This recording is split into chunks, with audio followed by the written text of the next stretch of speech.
to our One World Library May program.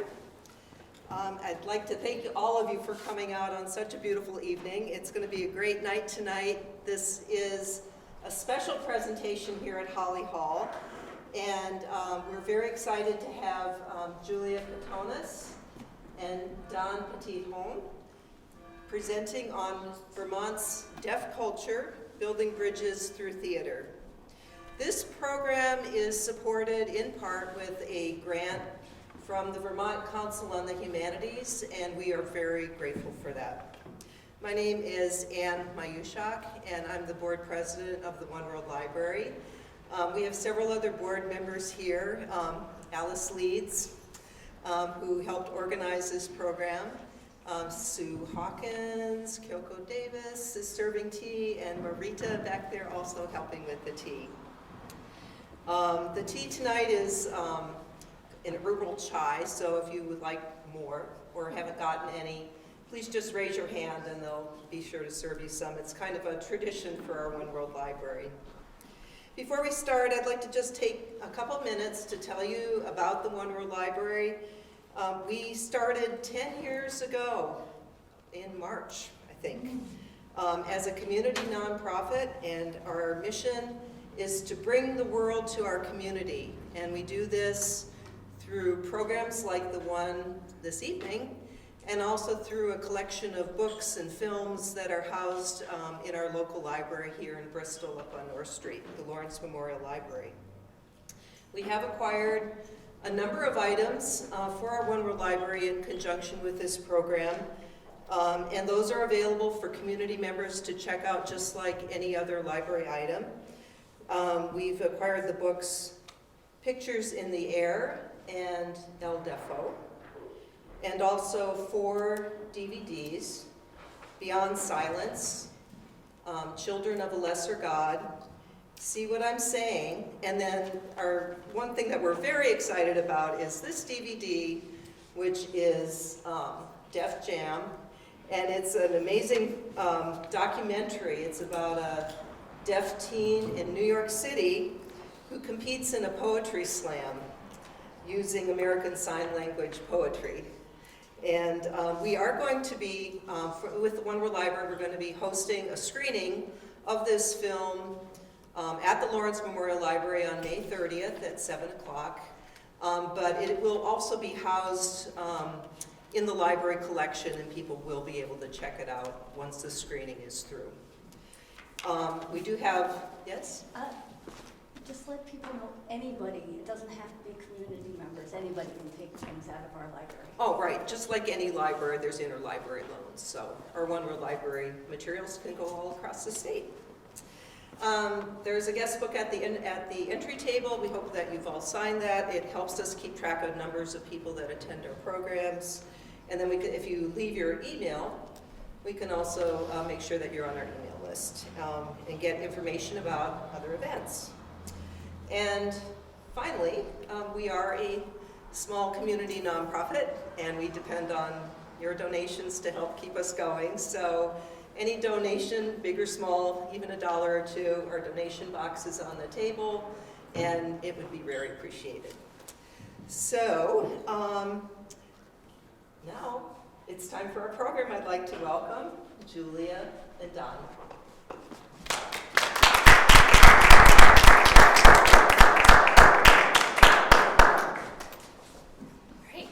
Hi everyone. Can everyone hear me, or do you want me to use a microphone? Cool? Awesome. Okay.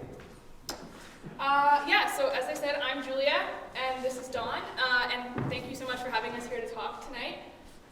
Just like a brief overview of what we're going to talk about, we're going to sort of start a little bit into sort of Vermont's deaf culture and deaf community, which Dawn is going to tell you a little bit about. I'm going to go a little bit into deaf theater of the 20th and 21st century, and sort of the changes that have gone with that, ultimately the inspirations that went into Songs for a New World, which for those of you who don't know, was a deaf and hearing integrated musical put up at Flynn Space about exactly a year ago now, of which I was director and Dawn was one of the actors. So, yeah, Dawn, take it away.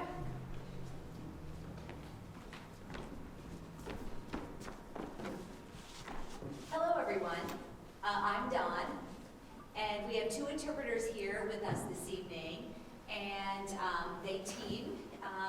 It's quite exhausting, the interpreting task, and I'm trying to slow down my signing because ASL, American Sign Language, is a very different language than English, so please be patient.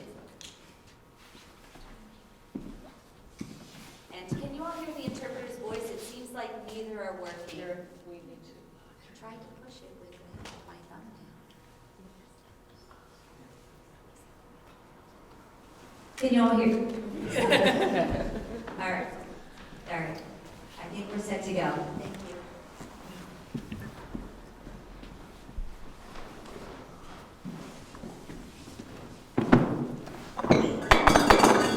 So I wanted to start this evening with an introduction around the Vermont School for the Deaf. Now this school is no longer open. It actually ran for about 100 years, and because of funding issues, it's closed its doors. I worked there briefly for about 2 years, but it's got a rich history, very valued by the deaf community, and each state primarily has their own deaf school, and over the last few years, because of funding, because of other issues, because of deaf children being mainstreamed now and taken out of deaf schools for different reasons, all over the U.S. Schools are closed. Deaf schools are now closing their doors.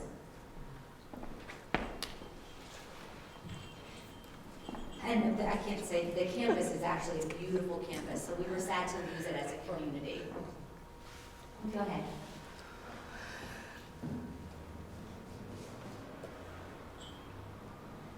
A few months after the deaf school closed here in the state, the deaf community held protests, marches. We did a lot of lobbying in the legislature to get attention from the government around deaf issues and needs. And so we had large gatherings. I, of course, was there, and it was really a time of solidarity, a time to show people that there is a strong deaf community in Vermont. And this was a grassroots movement, and we wanted to get some support financially from the state for the deaf community here, especially with Austin, the deaf school, being gone. We tried our best as a community to prevent the sale of Austin. Unfortunately, it happened. We were hopeful that someday we would be able to buy it back, but I don't see that that's going to happen.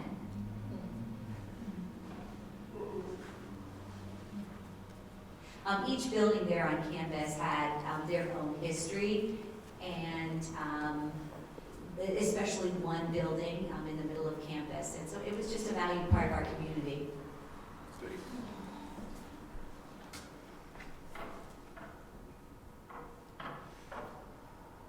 And I believe that there are still a few deaf students there who are kindergartners, and I don't know where they'll move on to next in their education, but then I'm not 100% on that, but I think so.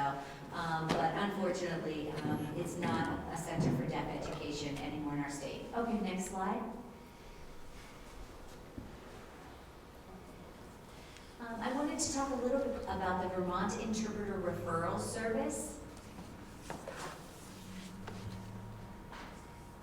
It's located currently in Brattleboro.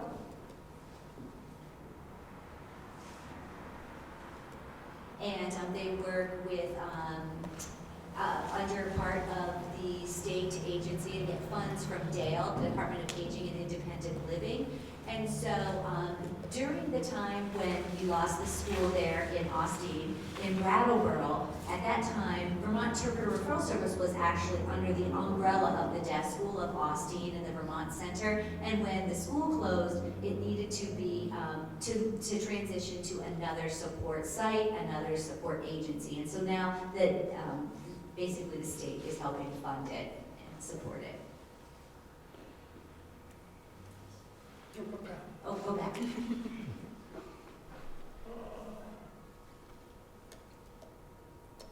So just to give you an idea, roughly, the the climate in the state of Vermont, we have not many interpreters. We sometimes, as a deaf community and deaf clients, will pull from other states. We'll have interpreters come from New Hampshire.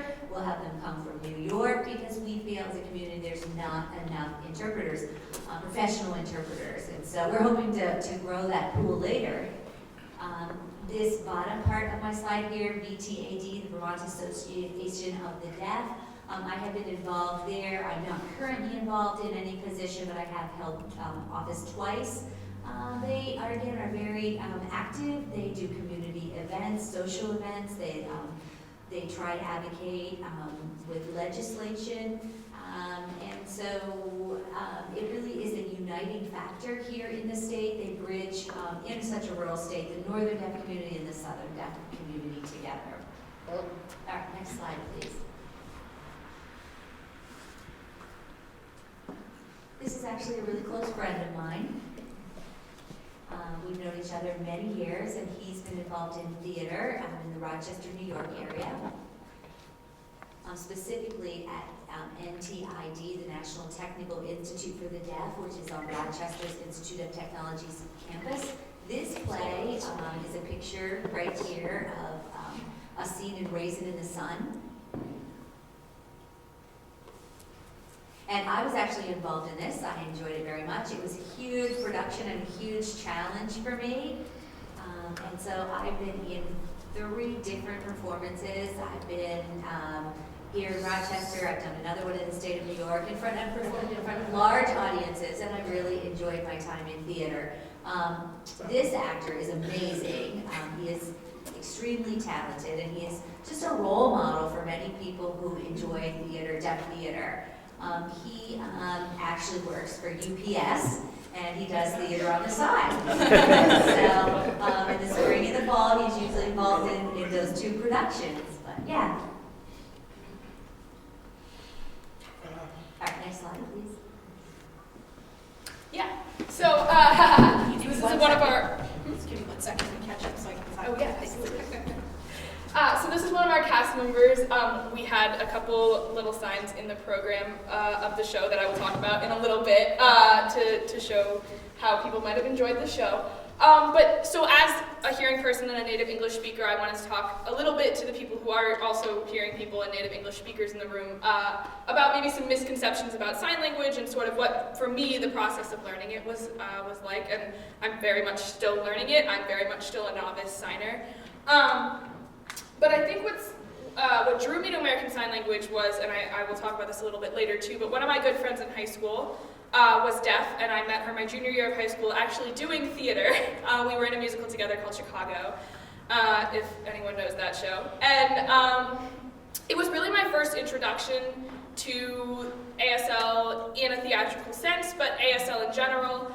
And it drew me to sort of start learning it on my own a little bit my junior year, and I focused way more on it my senior year through a program that CVU, Champlain Valley Union High School, has called Nexus, which is a flexible pathways program which allows students to sort of pursue independent studies. And I had always really enjoyed foreign languages, so I started working with ASL. And I think just like the quick and like best way to sort of explain is that it's not English with your hands, and that's sort of the thing that we wanted to hammer in talking about what the process of interpreting an entire musical was like, and what it is to sort of bring these communities together in a theatrical way, and that it's perhaps not what people always think. And I love just putting, wait, there are other sign languages there, because there are a lot of people who say American Sign Language, but like, isn't there a universal sign language? Which is my favorite question, because is there a universal spoken language? And there is actually a significant population in Vermont now of some deaf Nepalese and Bhutanese people, and they are looking for more people to sort of learn those sign languages. So it's a great language, and I would encourage people to sort of start picking it up. And this is where I'm going to get into sort of the history of deaf theater very briefly, in sort of my inspiration. So as I mentioned, I was in Nexus, which was a flexible pathways program, and I started while I was sort of learning ASL in immersion, going to events, learning online.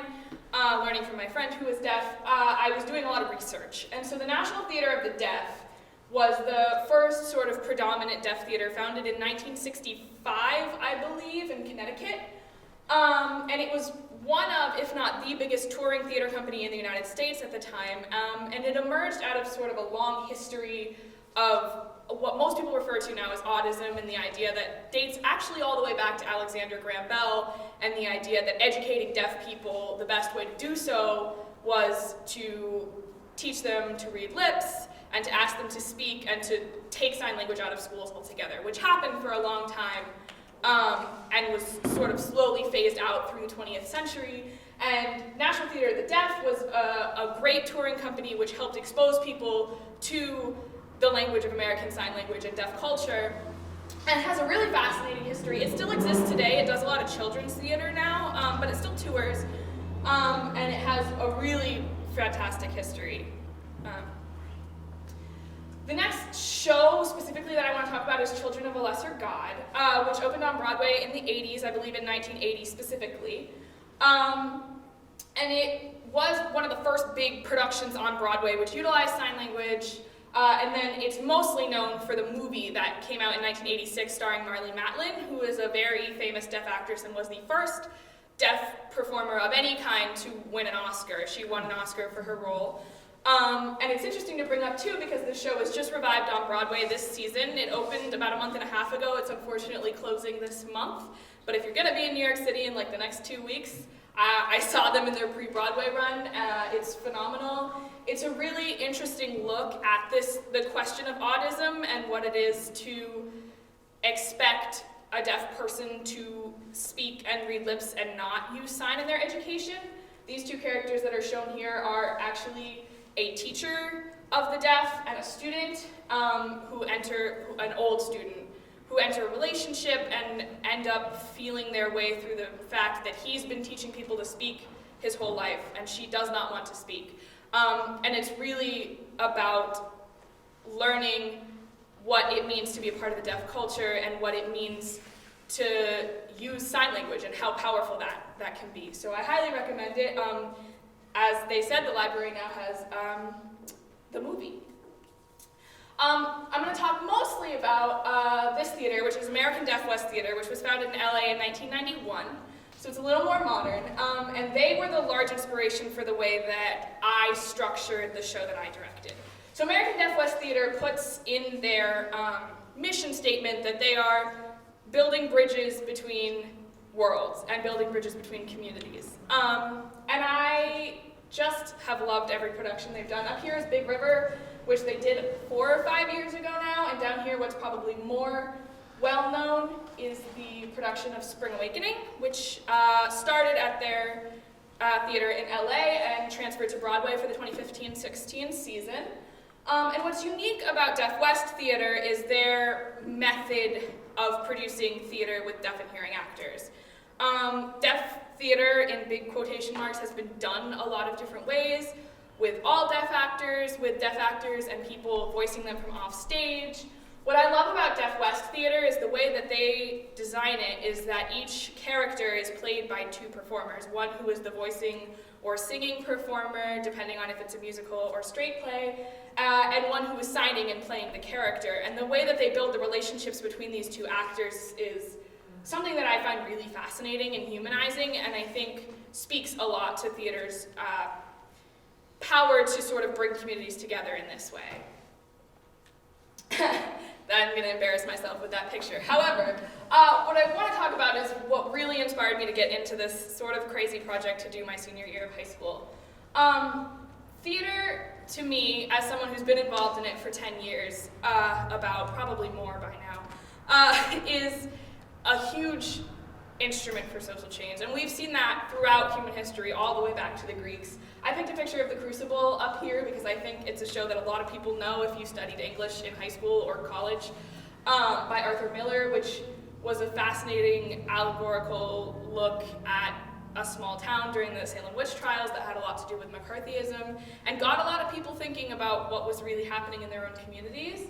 And then I have Deaf West Spring Awakening over here because for me, it was something that I saw inspire a lot of people to learn sign language and to study deaf culture. I know people who changed their major to ASL and deaf studies after they saw this show. And I think it just speaks to the power of theater to teach us these things. And so that photo in the middle is Molly, the woman I was talking about earlier, who is a good friend of mine who now goes to the National Technical Institute of the Deaf. And she had done theater about as long as me, was in Chicago with me, and really inspired me to think about this thing that I had had my whole life, which was theater and performing in theater, that might have been more difficult for her to access. And I knew that I wanted to finish my senior year with this project, so I approached my teachers and I said, I think I want to do a musical, but I want to do it with deaf actors and hearing actors, which I already knew through my research would be a challenge in Vermont. But they said yes, so that's what we did. So we chose to do Songs for a New World, which is a musical written in the 90s by Jason and Robert Brown, who's a composer that also did Parade and The Last 5 Years, if anyone knows those shows. And the reason that we picked this show is I think it's a show that can be interpreted in a lot of ways. It's a show in which every song is sort of a different vignette scene. And so it allows for a lot of artistic interpretation. The casting is very flexible because we really wanted as many people as possible to be involved in this show. People from all across the spectrum of hearing, people of all ages, of all abilities. We really, to me, it was really important, and to everyone involved in the project, it was really important for this show to be accessible and representative. So just a couple of photos from sort of top to bottom, just so you can see sort of where we started and where we finished. Both the top photos are from our rehearsal process, I would say 2 months before we opened the show. And then the bottom photos are the respective scenes from our final dress rehearsal, which were taken by our photographer. And just to give an overview of sort of how we got there, I'm not going to read all these, and you don't have to read all these if you don't want to, but I think it's really important to see what the process of putting a show like this up was. It was my entire senior year that I spent working on this. We started sort of the real work in November, which is when I brought on my co-producer and my technical director, who's in the audience today. Who really helped me through so many of the technical aspects and the production aspects of the show that I had no idea how to do. But this is just, sort of a look at how putting theater up on its own is difficult, but putting theater up in 2 languages when I'd only been learning one for a year and a half, that's sort of what the process looked like. So I'm going to break that down a little. So the first part was sort of gloss and translation. Absolutely. And ASL gloss is a term that's mostly used by hearing people. It's not really used by native signers. But it's something that is helpful for people who are hearing people who are native English speakers to conceptualize what signs they're going to be using. And this is just a small excerpt from one of my glossing documents from when we would sit down at rehearsals and talk about how we wanted to interpret the songs in a way that fit musically, in a way that fit emotionally, into ASL, which is a very different format in which the metaphors that might be in English music are not the same. And what's interesting about a musical, even beyond a play, is the idea that when we see a musical, we don't just hear the words that someone is singing, but we experience the musicality. We experience major and minor keys. We experience tempo. And so in order to keep that fluidity of music and what that feeling is, we had to have a lot of conversations about what makes sense, what signs fit, what are going to move at the right pace, what are going to flow together in a way that fits the feeling that this song is invoking. So this is just 4 lines from the opening of the show. That, for those of you who don't know anything about ASL, just to show you that translation was a long process, and I would say almost half of our rehearsals involved signing actors and some interpreters sitting in a circle and just saying, what about this, and what about this, and what about this? Just trying to see what was going to fit musically, what was going to fit emotionally, the arc of the scene. So Cues were another interesting thing, I think, when we talk about the process of putting together a musical. This was obviously a learning experience for everyone involved. But if anyone's ever done theater before, cueing is really important. When you enter, when you exit, when you do this move, when you walk over here and interact with this actor. And for hearing actors, it was cue by sound. It was a cue by when this line of music happens, I move over here. But for the actors that were involved that couldn't hear it, we had to cue in other ways that weren't obvious to the audience, but were obvious to us as the crew, the cast, the stagehands, and so on. And I'm going to ask Dawn to talk a little bit about what that process was like in terms of deciding how to get people on and off and when they were starting.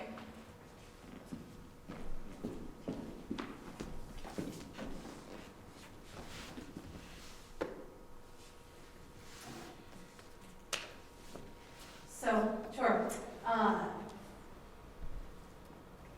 It was interesting being the only deaf person on stage and, having to figure out the cues that were not based on auditory cues because there were, like Julia said, the other hearing actors were following the music or different auditory cues.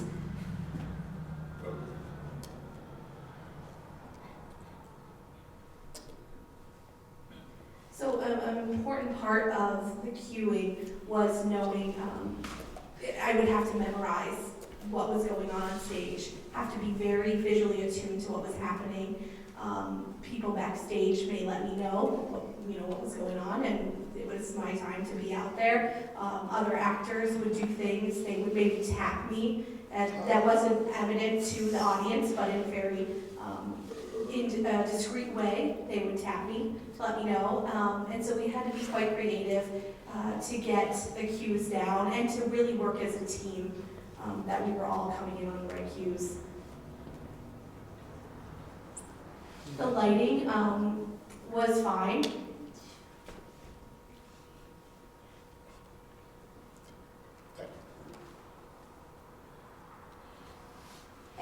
And I bring up the lighting because a huge part of deaf culture is lights. That's our visual. We need that for visual sight lines, and a lot of times deaf actors are bothered by the bright lights. Most of the time the stage is really brightly lit, and for me, I was able to work with that. It wasn't an issue. I was able to just block it out, but often it's a big consideration for deaf actors.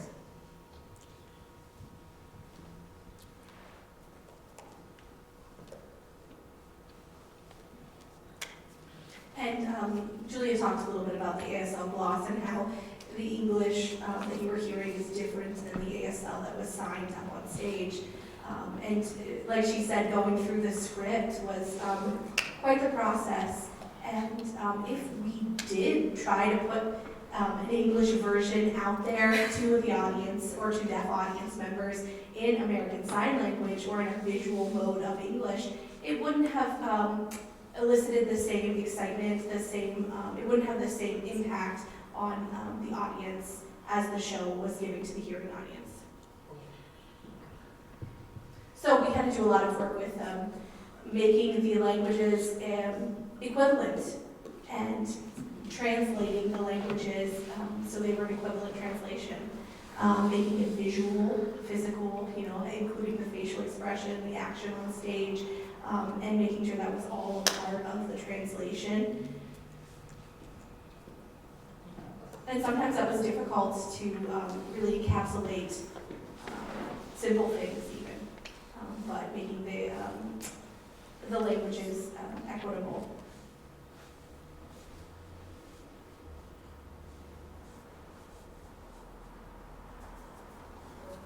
It took some time, some practice to get going with the hearing actors who were signing. I would often advise them on the signs that they would use. We started out simply, simple signs that they could pick up and work from there. We had to talk about what this line means in English or phrase means in English and how would you make that equitable in American Sign Language, and do some real work, some real analytical work on the script in that way. So back to you, Julia. Yeah, so to piggyback off of that, I think it's important to sort of talk about what composition of our cast was, because I think that's what made the show what it was. And so, as Dawn said, working with all different levels of signers in points in the show where everyone signed was a long process, and translation and interpretation was a really long process. Molly, as I said, who was also in the show, had a very different signing style than Dawn might have, and so it was how do we make, you know, these two styles of signing harmonious on stage, and how do we present something that's true to, you know, sort of both sets of audiences as we looked at it. And I think to speak also to just the composition of the cast in terms of, you know, diversity beyond the fact that we had, you know, Molly as a deaf actor and Dawn as a deaf actor, we had a girl named Rayona Silverman who is deaf, who wears cochlear implants and had never learned sign language, and learned some sign for the show and sung as well. We had a woman who's what's called a coda, which is a child of a deaf adult, who signed in the show but is a hearing person and also speaks English. And I love that we had all that representation in the show because there was so much learning from each other, which was the ultimate goal of the show for me. Was the best way to bring communities together is to be learning off of each other, to be creating art in a way that is true for all of us, and that was true for those that were singing actors, true for those that were signing actors, true for those that were doing both. And we were really fortunate to have a really dedicated cast and crew who spent 4 nights a week, 4 hours at a time, for 3 months, working through these issues to make a show that could touch people in this way. Because as Dawn said, it's absolutely right that if you had tried to put an English ASL translation out there, if you had not sat down and had those conversations all together and figured out how to bring people together, it wouldn't have flowed and it wouldn't have worked. So I felt very lucky as a director to be working with people who were really dedicated to making that work. And the last thing I wanted to talk about, I jumped a little bit about in American Deaf West Theater in the way that I chose to direct the show. So Songs for a New World has 4 roles written into it, and they're just called Woman 1, Woman 2, Man 1, and Man 2. Because it's a song cycle and every song is a different scene, and so they take on different characters and different roles in every scene.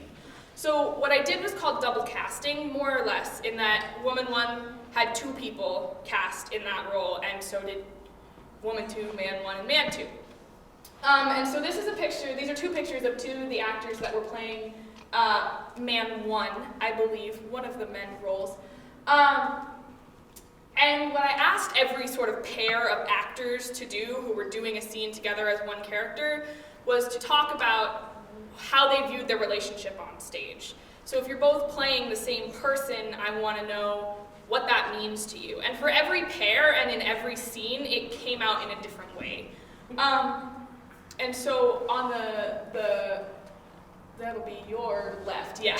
On the left here is a picture from the second to last number in the show called Flying Home, which is more or less interpreted as a soldier who has died in war, being called up to heaven. And so the decision that the 2 actors in that scene made with some direction from me was the signing actress, Molly, was more or less a guardian angel that was leading him. And he was the singing actor. And this is the same 2 actors on the second song in the show called On the Deck of a Spanish Sailing Ship, 1492, which speaks for itself, in which they interpreted their role of playing the same person more as playing very close friends that were communicating together. And we had all kinds of different ways of interpreting. In another song, we had people who were interpreting themselves as different sides of one person's personality. And that, as a director, was so much fun to work with, and I think brought so much more depth to this piece of theater than had I just done Songs for a New World with hearing actors and one person playing it and just singing these songs.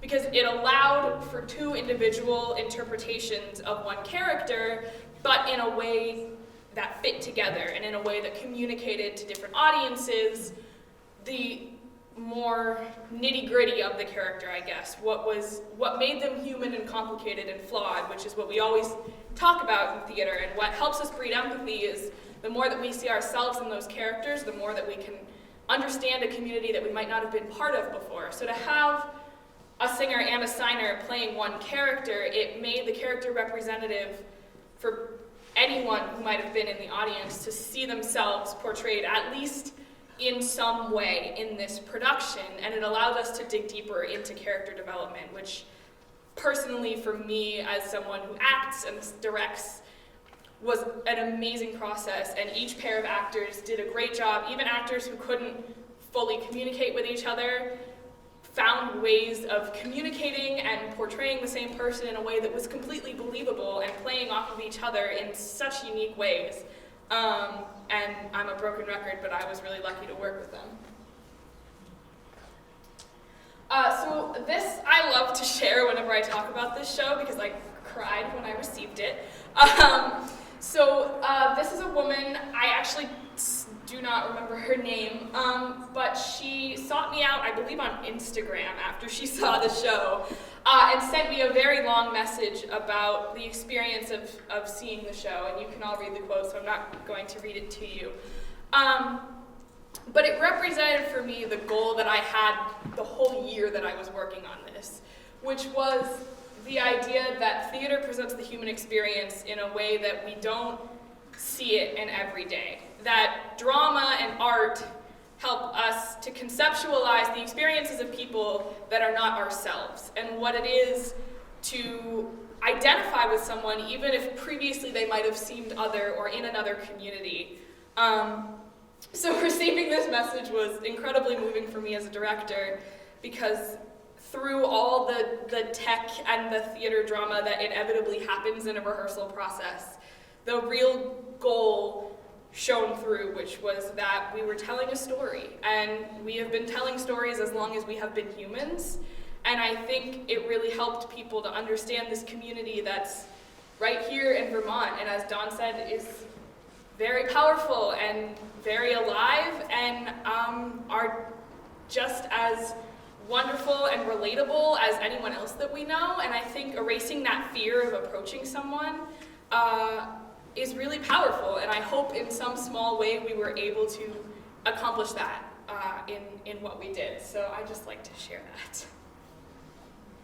that. Sort of just as another how much it takes, these are just a small list of people who helped us make this possible. People involved with Vermont Special Arts, which is an organization that focuses on arts for people of all abilities. Vermont Audiovisual, who helped us with different sorts of miking, including cheek mics for our singing actors, as well as a body mic for our actor who had a cochlear implant who couldn't anchor a mic over her ear. Flynn Theater, who hosted us. Vermont Interpreter Referral Service, who got us interpreters for auditions. I will point out Laura Siegel, Therese Urban, and Blair Rasmus, who helped us with the casting process, which was really helpful, and what auditions looked like for us in terms of casting, signing, and singing actors. And then the rest of these were all very helpful. I'm not going to name them all. I will point out Jamie and Forrest because, as Dawn said, light is really important, and a consideration that was constantly in our minds in producing and directing this show was making sure that the actors who were signing were visible from anywhere in the audience at all times, so that deaf people in the audience could see and understand what was happening at all times regardless, which influenced our blocking but also influenced our lighting decisions. And so we were lucky to work with an incredible lighting designer who really sat down with us in our dry tech and in our tech and dress run-throughs and stop and make changes to make sure that everything was visible, to make sure that cues were working. As Dawn said, there were several cues in the show in which deaf actors were cued to start or stop based on when the lights came up and down or when the lights changed colors, making sure that they weren't too bright and in anyone's faces. Theater lighting is very bright and very hot. So we spent a lot of time designing as well with color. This show was designed with a lot of color on what in theater is called a cyc, which is basically a big screen on which you project colored lights. My tech director is laughing at me because I don't know that much about lighting. But it created different atmospheres for each of the scenes, and working with her to figure out what fit best the mood and what would portray what was going on was a really important part of the process, and so we are very lucky to have worked with her. So that's sort of from the director's side, a brief look at what I was doing to try and make sure that this was as accessible and representative and theatrical as possible. I'll turn it over to Don one more time to talk just a little bit about what it was like to be involved and to perform in this way.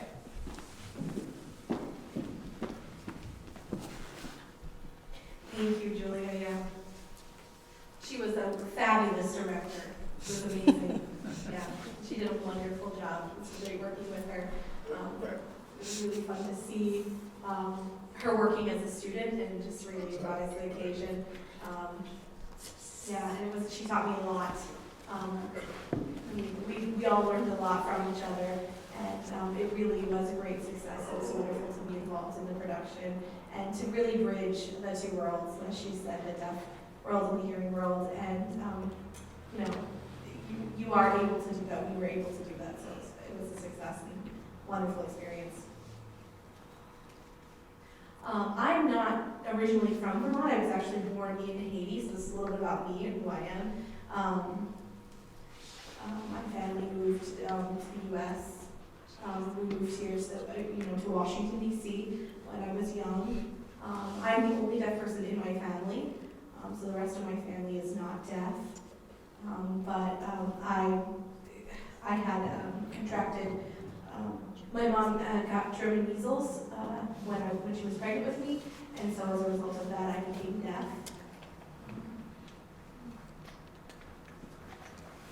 So I moved to the States, to Washington, D.C. My family is still all is actually there in D.C. And I was in the area. I grew up in that area. Went to school at Gallaudet University there in Washington, D.C. and at Rochester Institute of Technology, RIT, in New York. There at Gallaudet in Washington, D.C., I was heavily involved in sports and less theater, but when I went to Rochester to RIT, I was more involved in the theater aspect. I did a lot of musicals there in American Sign Language and ASL poetry. So when I got here to Vermont, I looked for opportunities in deaf theater, but there wasn't much, and I was excited to see this call go out from Julia, and it was great to be a part of the show because I've been looking for that, and hopefully there will be more opportunities for deaf actors and deaf theater in the future. And I think really that's all. Is there anything else that you wanted to add, Julia?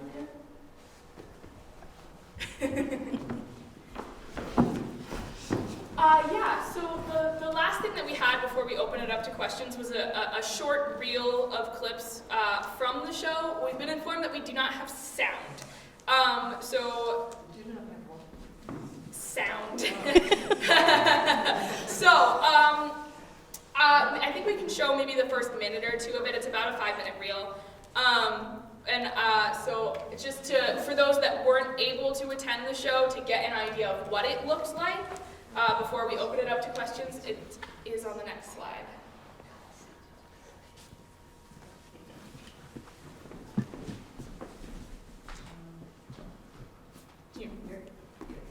Yeah, absolutely.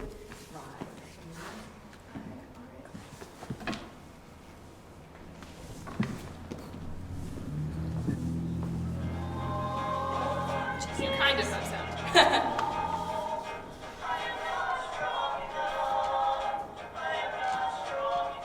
Apologies for the camera angle, we did our best.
That very last part was probably my favorite decision that we made, which was to not sing the very last line in the show. Our music director played the melody, and we chose to have it just be signed to wrap up the show and the themes that we were trying to present. So with that, we're going to open it up to questions, if anyone has any.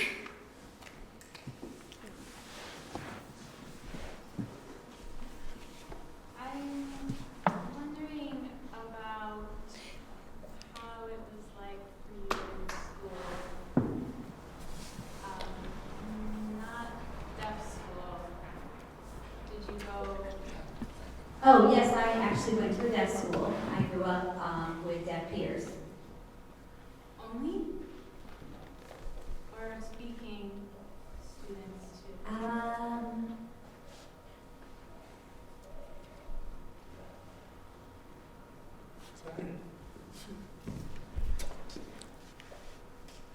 There was actually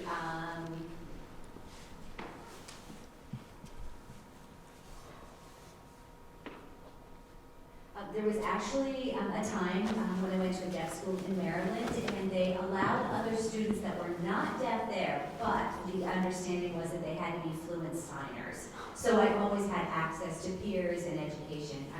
I wasn't in a mainstream setting. So, happy to hear from anybody how you imagine bringing the theater into real life. I understand that it's usually the other way around, that we show real life in the theater. But since you made such great connections there, how can we do that in our schools? Yeah, I think that's a big question. I see it Yes, going. it is. I see it going both ways. To be honest with you, I mean, we did bring theater into the real world, but I think we brought the real world into theater too. I think, as someone who studies theater, that's my major now. We talk about theater as a heightened sense of reality, and a way to present reality in a way that is relatable to people, but also elicits strong emotional responses. And so I didn't write this show, so I didn't write the emotional reality that exists within the piece. I think it really comes down to your intention. I think if you're talking about school theater programs or school in general, I think that's a divide. In terms of school theater programs, I think it's really about how you reach out in terms of your casting, how you allow students to be involved. I think there's a prevailing culture in a lot of high school theater programs that becomes like the drama kids do the shows and no one else can be a part of it. And that's a culture in theater in general that a lot of us end up sort of just accepting. And I think what we broke with this show is we did have people who'd been doing theater for years and years and years, and we had we had people for whom this was their first experience doing theater. And I can honestly say that if I had gone to see this show not having directed them, I would not know who had the most experience in theater, because I think the important part was the conversations that we had, and in the rehearsal process being honest and talking about what this meant to us. I think a lot of times a director will go through the process of directing and just say, you stand here, you need to be angrier here, and not talk about, as an actor, as an individual, what does this scene mean to you? And in the idea behind the show, considering that we had a sort of clear goal in putting this show forward, how do we interpret this scene in a way that fits the overall theme of the piece, which was especially important in this show because it doesn't have one through plot line. But I think that's true in any show. It's having conversations, and it's finding ways for people to understand what they're all saying in a way that's true to them, but in a way that's true to the larger piece that they're working on as well. I don't know if that answers your question. Yeah. But yeah, I think it's about involvement and just being true to the work and true to the people that you're working with. Yeah.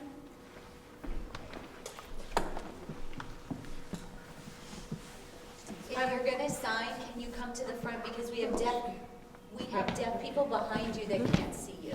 That's why I'm asking you to do that.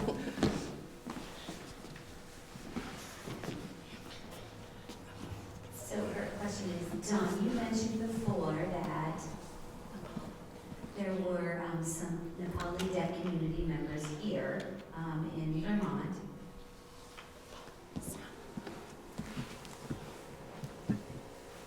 So would we need to learn ASL to communicate with them, or are they using Nepali Sign Language?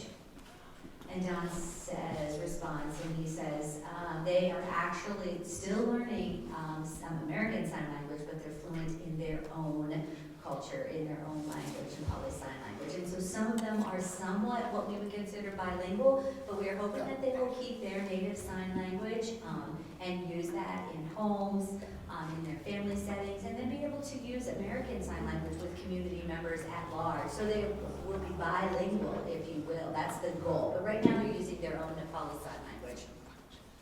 And she said, I've got another question. You spoke about the school here in Vermont, the deaf school, Austin, closing.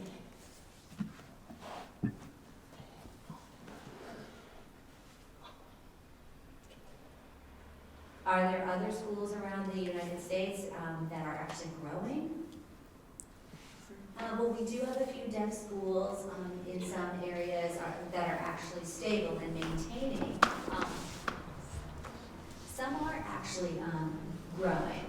Even, for example, in Austin, Texas, there's a large deaf community there, and they're actually growing as an educational center. There's another one in Fremont, California, which is a large, vibrant deaf school there. So it really depends on where you are geographically. Where deaf communities are growing and thriving, you'll find that that's a natural place for a deaf school to grow and thrive. There's Indiana School for the Deaf, which is also a very strong deaf school, quite a population there because they've got a strong deaf community there. So I would say here in New England, by and large, we're seeing the deaf schools closing. I would think in New England, probably we have left 3 to 4 schools for the deaf, and many of them have closed, unfortunately. Yeah, and I also want to let you know that I'm good friends with Molly. Sounds very nice. Back here? Yeah, what would you like, what would the deaf community, or you can speak for yourself, Don, like the hearing community to know about the deaf community that maybe we don't seem to be aware of?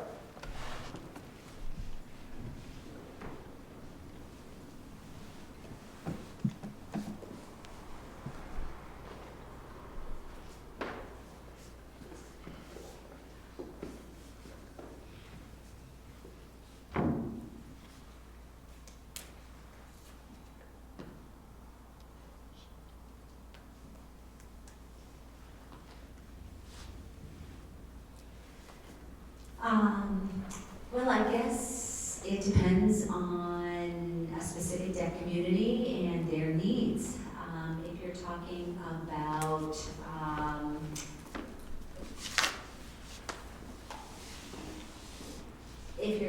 about general deaf communities, I would say deaf community members would say, go ahead and take an ASL class, okay? If you have deaf people in your community, then, take the risk.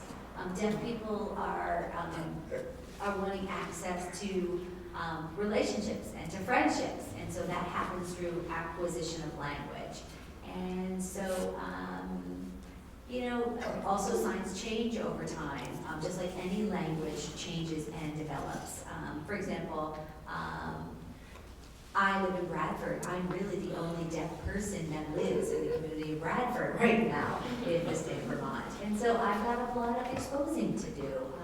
I've got different ideas on how to do that. I'm actually thinking about bringing in an interpreter, maybe doing some kind of event in that town. There are several deaf in surrounding communities, but I would say take a risk and recognize that people might be deaf in your community, and if they are there, say hello. Don't be fearful. Recognize that they're deaf, but they're also a human being and a community member.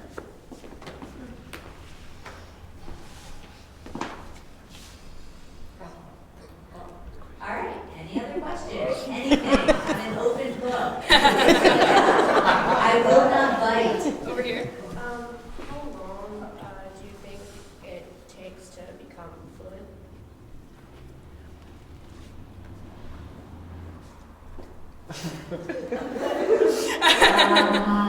It depends how long. The question was how long does it take to become fluent? It depends. It depends on the person's level of motivation. If you're not motivated, it's going to take a lot longer. It's going to be more difficult to learn.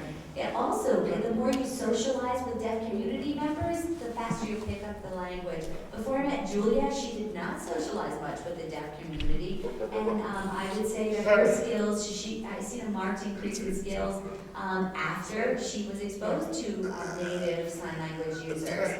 And I would say we kept in touch since the production, but it's important for you all or anyone like Julia to be involved with the community members. And it depends too on, some people just have an innate ability for languages, and so that helps, and other people might not be as quick to pick up. And what I would add to that, I have learned a lot from Dawn. But it's true. I actually I would not call myself anywhere near fluent. I've been working on ASL for about 3 years now. I would say I'm like on a basic conversational level. And I think, you know, I never took an ASL class, and I learned a lot through immersion. And it is, I think, really important that you're learning from native signers, that you're learning from deaf people who grew up speaking this language. And I think that's true of a lot of languages, but especially for ASL.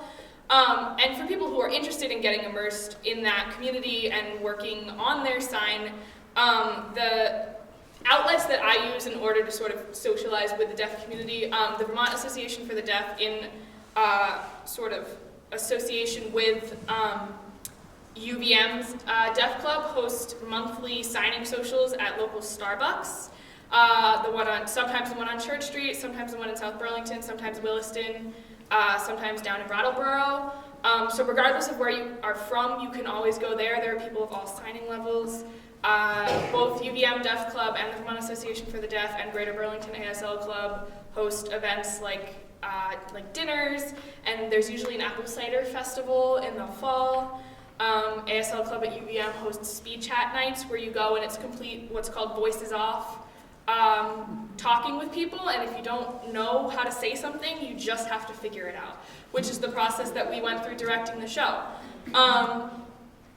So I have no idea how long it'll take me to be fluent. It would depend on how long I spent working at it, but you can always learn more just from putting yourself in that situation. And it's scary if you don't know a whole lot, but no one's gonna bite you.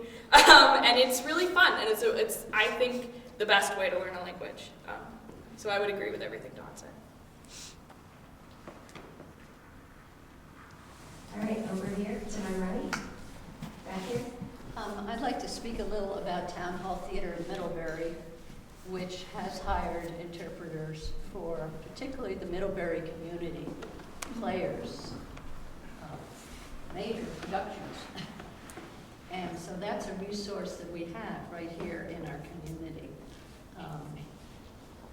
Theater is certainly very receptive to hiring interpreters to come in and do that. And we've had in the past probably a group of, I would say a consistent group of maybe 6 adult folks who are deaf, who live in the area. And seats are reserved for them, special lighting for the interpreters.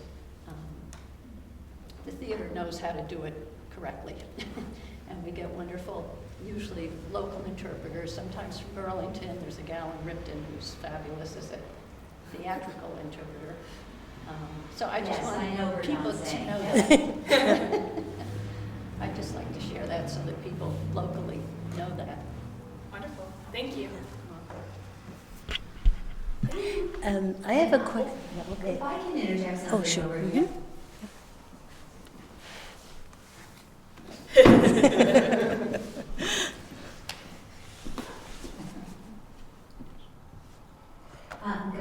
I should introduce myself. Hello, I'm Hannah D. Maria, and I live in East Middlebury. And the recent comment around deaf people living in Middlebury, we actually have some more deaf people have moved into the community. So it's actually growing slightly. I've got several family members and several friends actually that have moved to the area.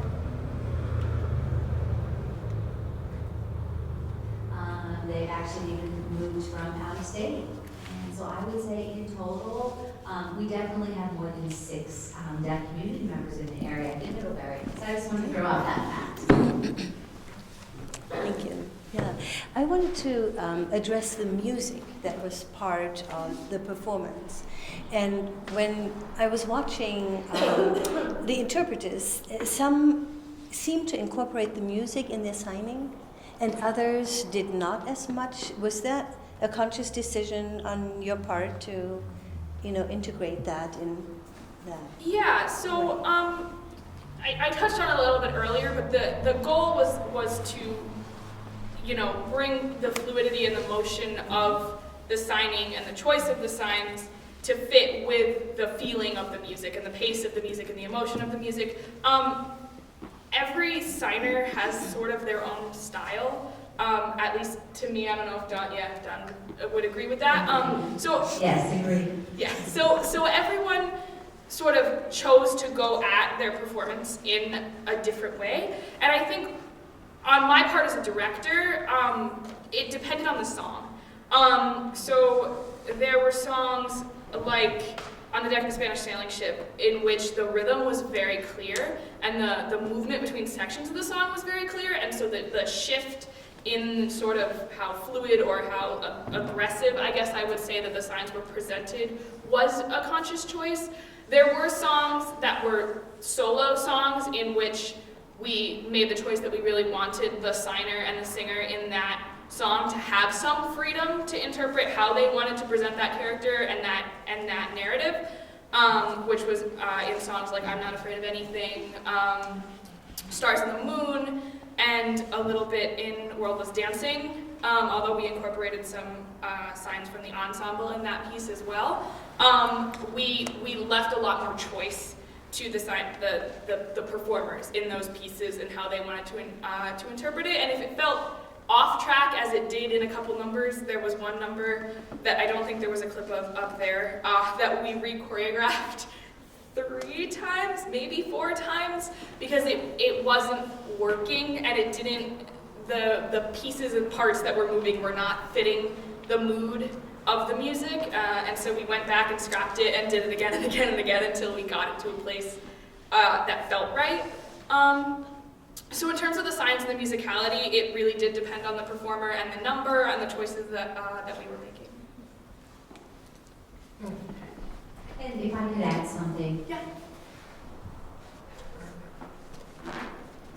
When I was working through the script, and English is not my first language, but I was able to detect some tone and in the script, and so I would actually do some of my research on YouTube, and I would watch someone else performing it in a song, and then I try to take some of their affect and work it into my interpretation. And then I'd sit down with Julia, we talk about it, we try to talk about the affect and the emotion, and I would try to incorporate that into my signing choices and my signing style. So I think that helped me clearly come up with who I thought the character should be and how I would depict the character as an ASL or deaf signer in the song. So I think that was important for me because, I mean, I'm not getting that auditory input, I'm not getting, or deaf audience members are not getting the tone. So I would try to do research based on what I would take in emotionally from the performance and then check in with Julia and say, am I reading this right?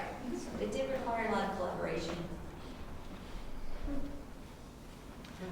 I wanted, earlier I was talking to Don, and he has done dance performances when he was in college, I think. So I wondered, Yes, I did. it was very interesting. I wondered if you could talk a little bit about how you did dance in your previous theater work. Sure.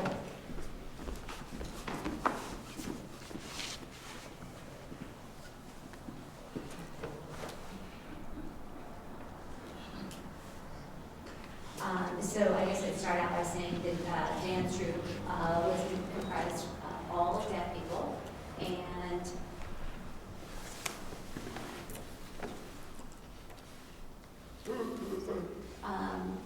we would first work on different movements, what it would look like physically, and then we would try to base it on the rhythm or the sounds of the music. So we'd have a rough idea of what we wanted to show based on the rhythm of the music. And then we would work it into more specifics. So we'd start out global and then bring it down to more specifics.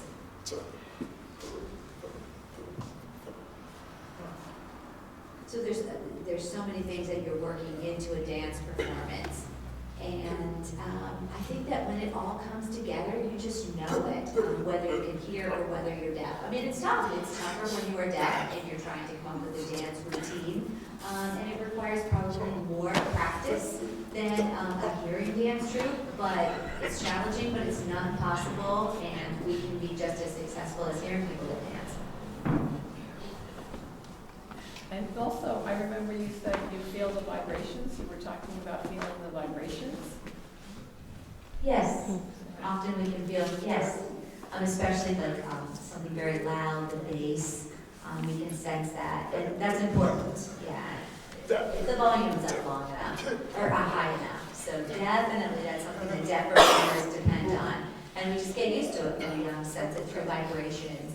And then what we do is after we practice with those vibrations, we will tone it back. So hearing audience members, I mean, people in the room can actually stand to be there. Yeah, and then we perform it at a different level. So, yeah, it's very loud. It's important if you ever go to one of those rehearsals that you bring your earpods.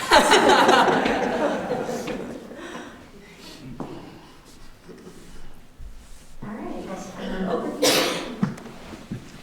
I'm a little, shocked hearing about the deaf schools closing around New England, and maybe around the country. And I'm just wondering how if people get enough resources so that they can have opportunities. I mean, I assume that the deaf schools provided comprehensive opportunities, and so if those aren't available in a school, how do you get sort of a global, choices like that?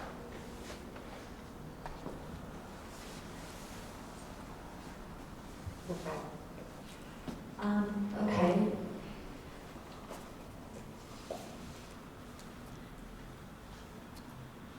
So I think the bottom line is there's fewer and fewer students going into deaf educations, and so because they're being mainstreamed, and so when deaf schools are losing their deaf students, attached to the students is a source of funding, and when that funding stream is drumming up, that means the schools can't stay open.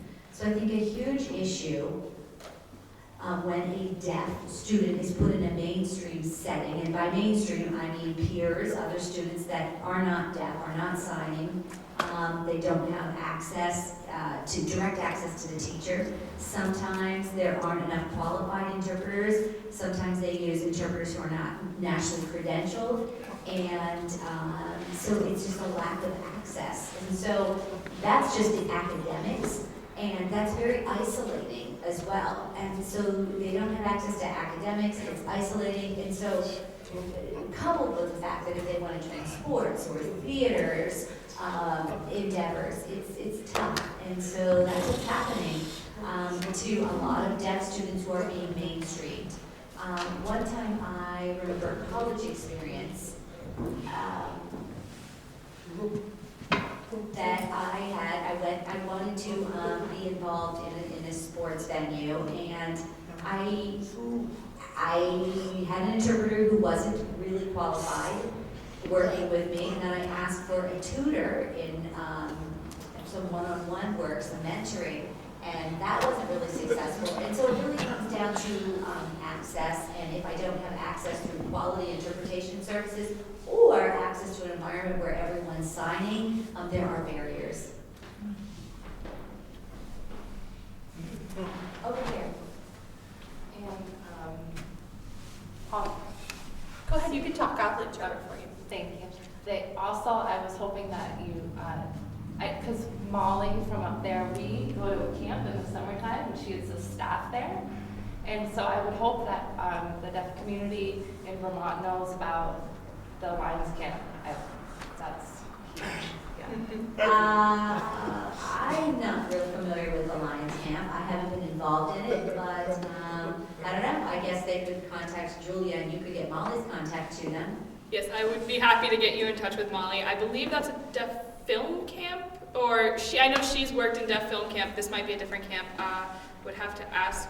It's through the Lions Club. Oh, the Lions Club camp. Mm-hmm. And Yeah, if anyone's interested in information from Molly as a camp counselor, I would be happy to put you in touch with her. She's a wonderful wonderful individual who has done a lot of amazing work of her own with bringing the deaf community to light in schools in Vermont, and now at NTID where she's studying film. So. Back there. Can you teach us how to say thank you? We can all say thank you.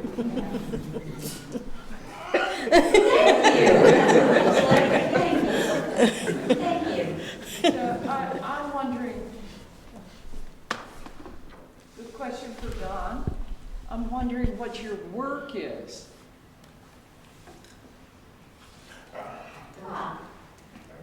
I am employed as an accountant at Homeland Security, and I've been there working for the government for the past 10 years.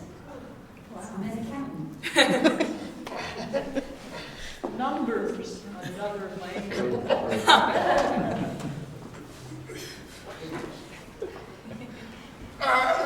I know.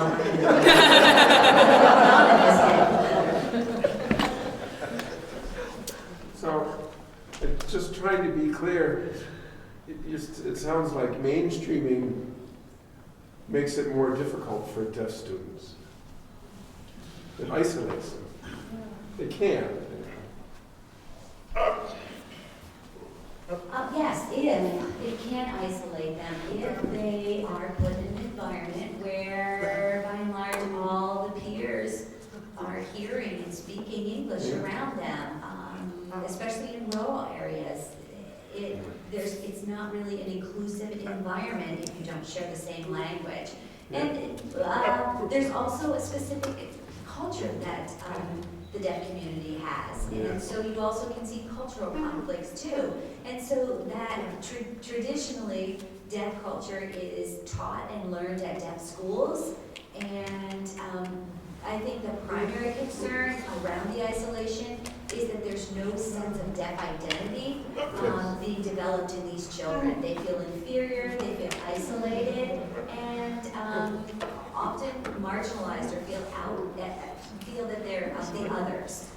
Just much like a child maybe in a school where they're a person of color, where there's all white students might feel other.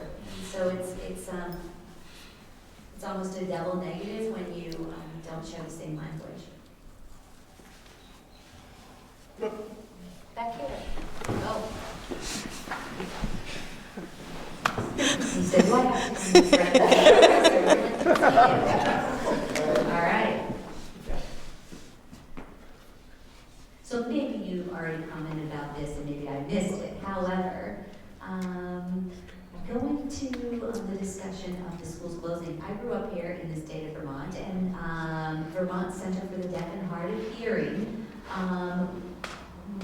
that was part of the deaf schools, and I'm just a deaf school here, and I'm wondering, is Vermont Center for the Deaf and Hard of Hearing, are they still open, and just Austin, which was under them, closed, or is everything gone?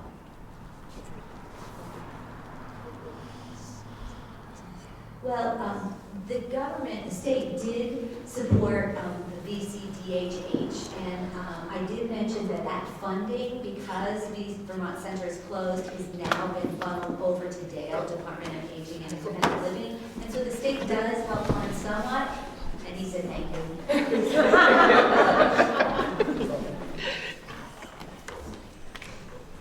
Over here. You're not one hearing or the other deaf. Where do you fit?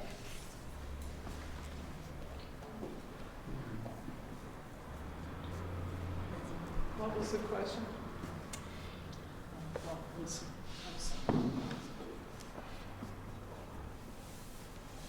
For those who didn't hear, the question was, what if you don't fit exactly in the category of hearing or deaf, which is usually classified within hard of hearing, but not always. Yeah, it's tough. You're in that in-between zone. You're right, because you don't really fit in the deaf community often because you don't have the language. Sometimes a hard-hearing person who speaks well, who has some ability to hear, can develop spoken language, and sometimes they fit in, or they are perceived to fit into the hearing world. It really depends on the individual. It depends. Some people are implanted, have cochlear implants. I do not have a cochlear implant. I do not want one. I am not in support of that. I was born deaf. This is who I am, and this is my identity. And a cochlear implant would not help me. Potentially, if there's a child who's born hard of hearing and they choose to have a cochlear implant, that's up to them. But a cochlear implant would not help me. So, I mean, I'm deaf. I just have a different language. I was born this way, and I'm fine with it.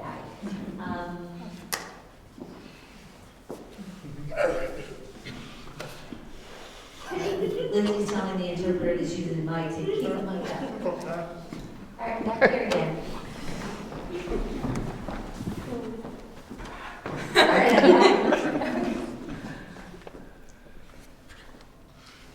So I grew up and I had a cochlear implant. I was actually implanted, had this surgery at age 2. And so my implant, I could hear, however, I could not distinguish speech, all right? So I could hear something, but I had no idea what it was. All right, and I went to speech therapy so often. It takes time. It is not an easy process. It takes training of the brain to distinguish sounds. And so just to let you know, like Don said, there's diversity in the deaf community. And so I think people should be respected for their own choices. And so So I actually have a cochlear implant, and yeah, the interpreter was just clarifying if I still had it or if I had it in the past and had it removed. So I have a cochlear implant, but it was not an easy path for me. It requires a lot of training, and I don't.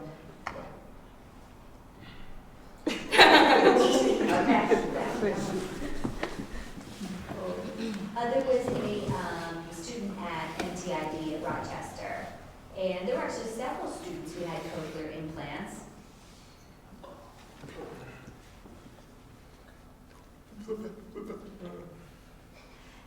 And what I often seen as a pattern where they had these implants for a short amount of time, and when they got into an environment where everyone around them was signing, they took off their cochlear implant, they took off their hearing aids because they didn't need to depend on a device. They had access to communication. And so a lot of these people grew up and their parents, doctors, the medical professionals would want them implanted, and they'd go back and say, I want this taken out and I don't want to use it anymore. I'm a fluent native, I'm a signer, and I don't need it.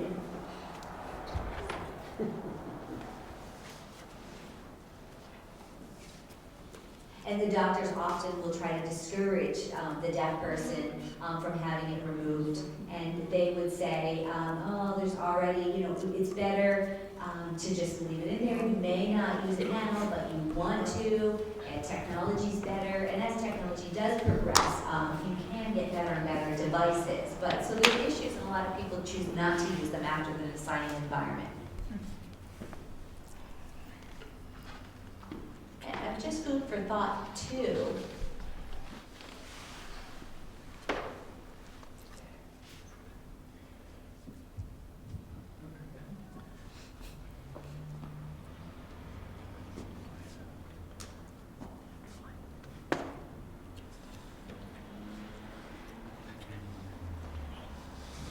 And I'm just clarifying.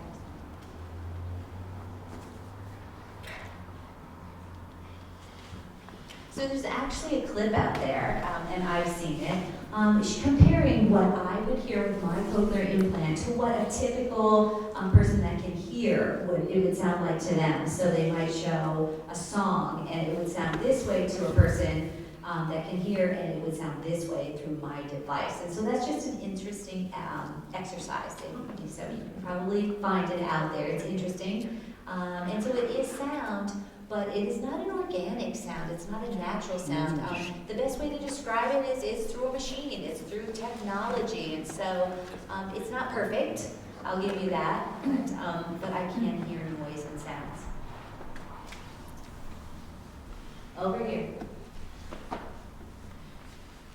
What do you think about the age of technology and texting and typing as a way to connect hearing, speaking, non-speaking, deaf languages?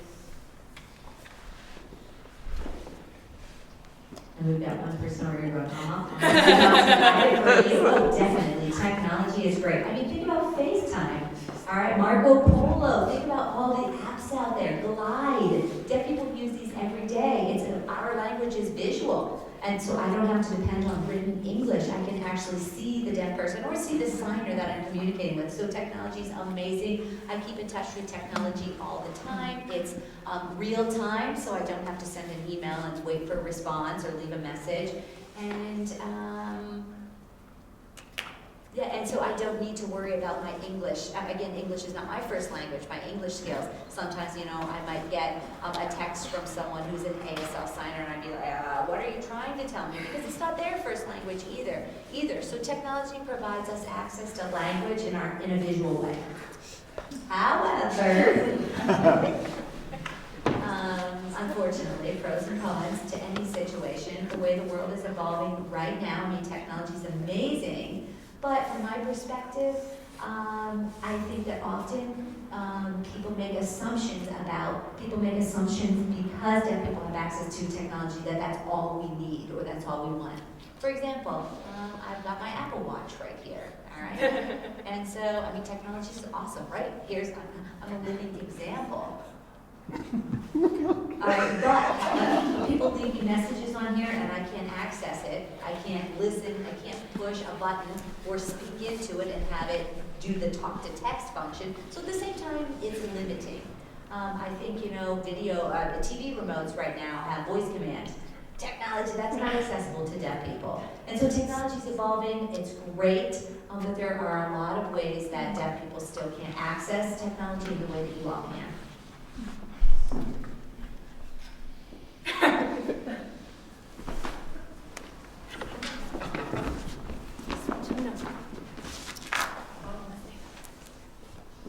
All right, so I said I work for the government. I have a video phone at work in my office. And there are some companies out there that have VRI, or Video Remote Interpreting, and that means an interpreter can be accessed by me 24/7. And so much like we're working through interpreters right here, a live interpreter, I have one on a screen in my office or on a video phone. And so that's a positive. You often will see the hospitals trying to use that as an access for deaf patients. It's not 100% reliable.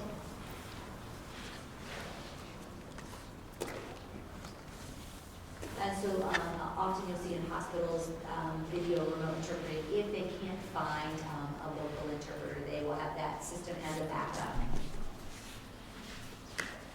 And there's pros and cons to that situation as well.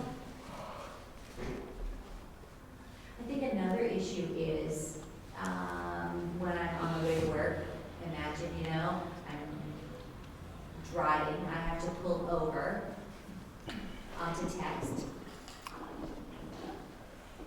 And sometimes in the state of Vermont, we don't have cell phone coverage everywhere. And that's a huge issue, right? Because sometimes, you can still make those voice calls, but you can't get a text out or an email out. And so, someone like this young man here and myself will be stuck, and we may have to say to you, we need help. Can you make a phone call for us? Because our technology is just there's no service or coverage, especially, like I said, in a rural state. So that can be challenging. It's tough. It's just something we navigate. So yes, technology is great. It's not perfect, and you've got to be creative, and you've got to think of other ways.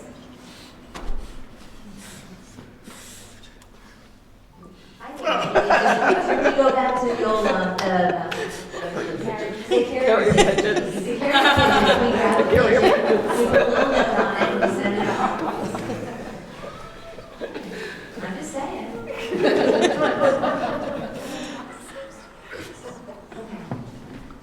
All right, any other questions? Over here. I'm just going to say, it is 8:30, so that's Yes, our that was usual my closing question. time, but if there's another 1 or 2 questions, I think we can do that. And I know that after, as we take the chairs away and stuff, you're certainly welcome to stay and talk as well. So, any other questions? Before anybody else leaves, so I know that this is being recorded on NEA TV, and if you could just tell people how to access it? You can go to neatbristol.com. That's NEAT Bristol for the town.com. And did you want to say something about people not, about? Go ahead. Thank you, Alice.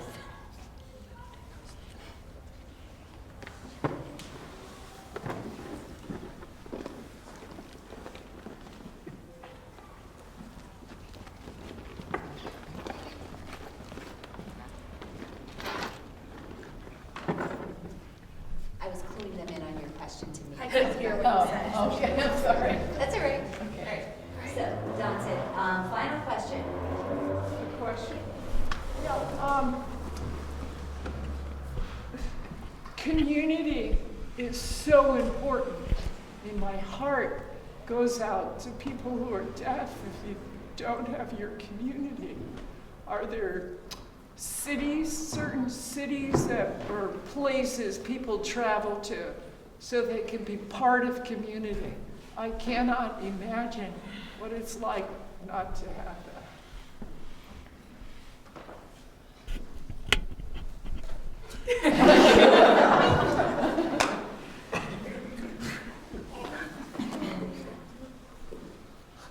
I work with an organization, Vermont Association of the Deaf, and that's a statewide organization. And I don't know all the deaf people in the state of Vermont. I'm learning who they are, and again, going back to the fact that Vermont is very rural. We don't have great public transportation, as we know, between cities. And so if a deaf person wants to socialize, sometimes they might not have access to their own vehicle. We as a community say, who can carpool, who can give me a ride? And so, geographically, a lot of deaf community members are not living in the same location. And so that's an issue. And we've got diversity in the deaf community around age. We've got deaf senior citizens who don't have transportation because of whatever reason. And we've got some young people in the state of Vermont who may not have their license yet. Some live in this Burlington area who are fortunate, but they can't get out of Burlington sometimes to get to these larger deaf community events because of transportation. So I don't have an easy solution, but I know Vermont Association of the Deaf as a group, a core group, are working on that, trying to problem solve that, and so that will give us a better sense of community. Again, it's very sad that the deaf school has closed because that was a center hub for a lot of our activities and a lot of our roots, and we're working to recover from that as a community here and to be whole and healthy again. I second that, Ms. Reynolds, and I really second that. How do you say I'm sorry? Oh. Like this, I'm sorry. Yeah. And you've got the frown on your face, you have to look sorry. If that's everyone and there are no other questions, I'm going to thank the interpreters again. As Dawn said at the beginning, it's a really difficult job. So thank you both for coming, and thank everyone for coming. And I am happy to hang around for a few minutes if anyone has other questions. And I want to just remind you about the film screening that will be on May 30th of Def Jam, and that'll be at our library here in Bristol. Thank you for coming.